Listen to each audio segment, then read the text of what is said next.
Hey Canelo, if the WBC asks you to either fight Golovkin next or give up the belt, what do you do? Ready. You ready? So we're gonna see Golovkin in May or what? Ready. There it is.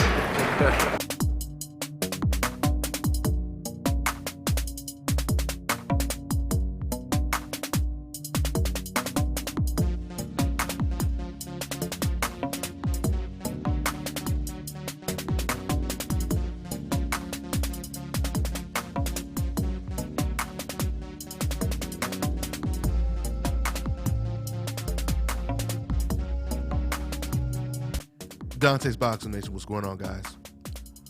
Well, it is finally official today that Canelo Alvarez will be facing Julio Cesar Chavez Jr.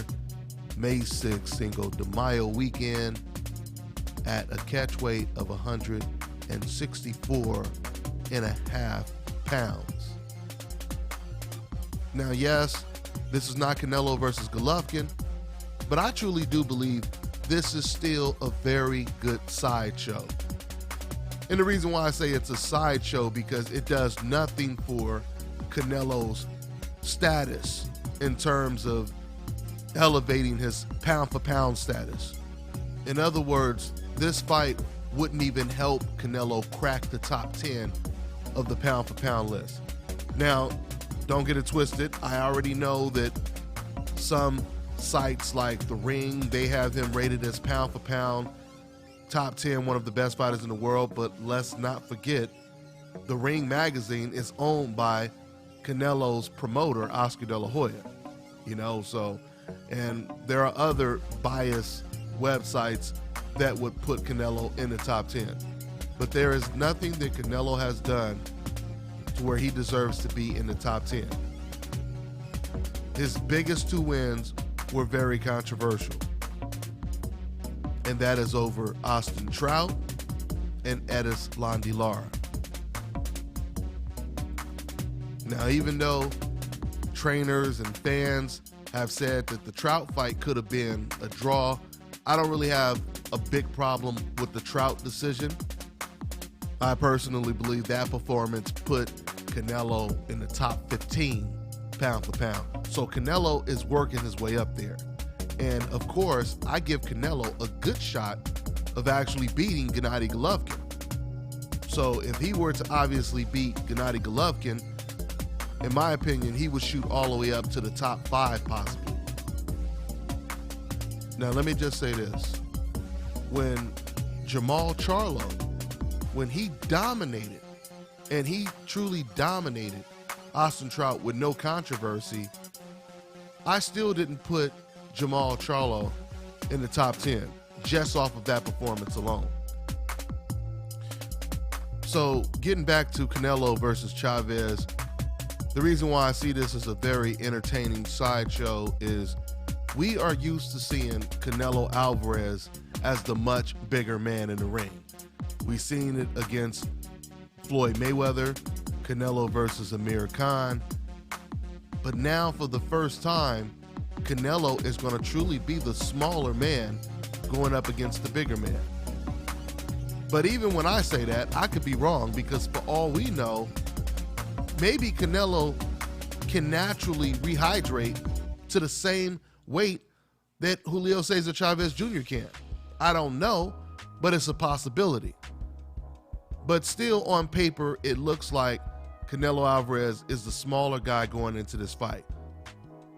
He's certainly much shorter than Julio Cesar Chavez Jr., so it'll be interesting.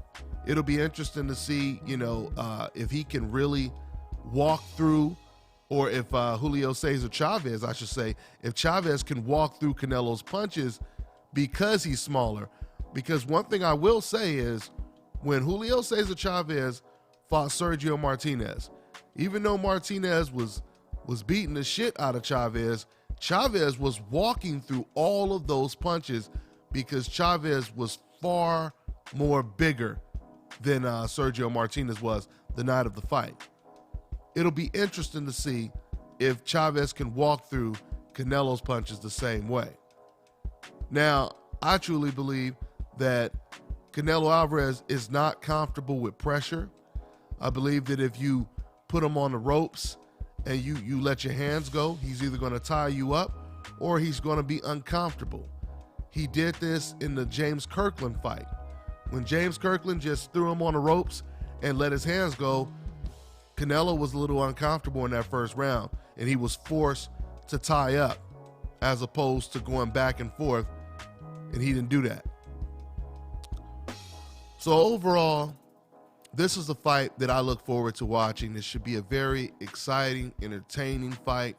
This is obviously a huge fight for the Mexican fans, when we know that Mexican fans are some of the biggest boxing fans in the sport of boxing.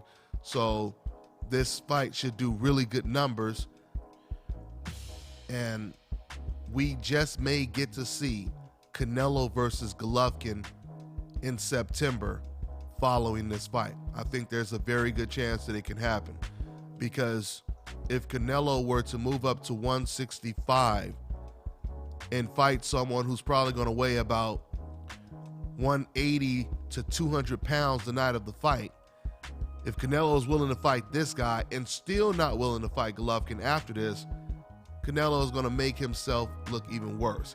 He's going to dig a hole even deeper for himself if he doesn't take the Golovkin fight next. So that's all I got for now, guys. I'm on to the next one. Hi, you're watching DONTAE'S Boxing Nation. Woo!